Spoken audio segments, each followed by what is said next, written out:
Ketahuan ya.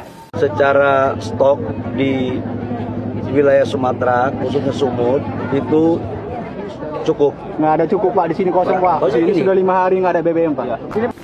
Gak popo Wong, gak popo. Saya dulu juga begitu kok. Gak usah isi. Yang lain juga banyak yang begitu kok.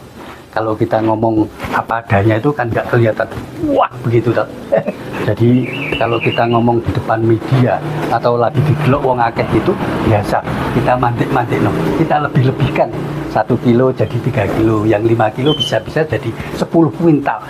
Supaya kita ini seolah-olah bisa mengatasi semua masalah tanpa masalah.